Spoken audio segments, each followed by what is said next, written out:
Pourquoi on se quitte tout le temps? Bonjour à toutes et à tous et bienvenue dans cette minute coaching. Je suis Alex Cormon, votre conseiller sentimental depuis 2007 et expert en matière de reconquête amoureuse. Dans cette vidéo, on va voir quelles sont les raisons qui vous amènent à vous quitter à chaque fois alors que vous vous aimez. Très souvent, je vois des personnes en coaching qui me disent « Alex, on s'aime, mais on n'arrive pas à bien s'entendre. Du coup, on se quitte. » Premièrement, ce que vous devez savoir, c'est que l'amour, c'est un peu comme un vase. Vous avez plein d'émotions qui vont se remplir au fur et à mesure. Donc, ce que je veux vous dire aujourd'hui, c'est que plus il y a du négatif et plus la moindre petite étincelle peut provoquer une rupture. Ce que je veux que vous arriviez à mettre en place aujourd'hui, c'est un changement qui va vous permettre de vous sentir mieux. C'est un changement qui va vous permettre de vous libérer de toutes les émotions négatives pour 1. Ne plus refaire d'erreurs quand vous êtes en relation avec votre partenaire. 2.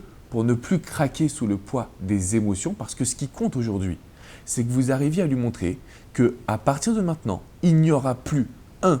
de dispute, 2. de conflit et 3. de communication négative. Si vous vous quittez tout le temps, c'est parce que vous avez trop emmagasiné ce négatif. Vous l'avez pris un peu comme un vase. On remplit de l'eau et puis au bout d'un moment, c'est la goutte d'eau qui fait déborder ce vase. Et ce que je veux que vous compreniez aujourd'hui, c'est qu'on se quitte quand on a emmagasiné trop de négatif. Donc pour contrebalancer ça, il y a un premier point, ça va être l'indépendance. L'indépendance, c'est vous prenez du temps pour vous. Et déjà, vous devez vous vider la tête. Donc ça veut dire du sport, du yoga, de la méditation, on travaille sur soi. On investit pour se vider de ces émotions négatives. Ça, c'est le premier point. Le deuxième point que je voulais voir avec vous, il faut forcément améliorer votre vie de couple. Cela signifie de la nouveauté, cela signifie vaincre la routine, réapprendre à toucher son partenaire, réapprendre également à pouvoir passer du bon temps, à sexualiser, à tout simplement se faire du bien. Plus vous allez concentrer votre énergie sur cette notion de bien, de bonheur, de partage, d'amour partagé à deux, et plus vous allez avoir des résultats dans votre situation. C'est-à-dire que vous allez pouvoir sauver votre couple, ne plus jamais se quitter, simplement en mettant en place les bonnes actions. Et ce sont des actions qui sont dirigées premièrement vers vous et deuxièmement dirigées vers le bonheur dans la relation.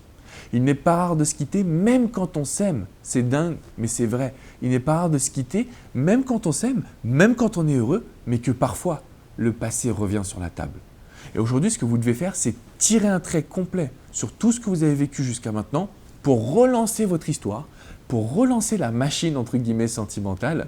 Et je peux vous dire qu'alors, vous n'aurez plus aucune rupture, vous n'aurez plus aucun souci à vous faire. Donc, règle numéro 1, on prend du temps pour soi.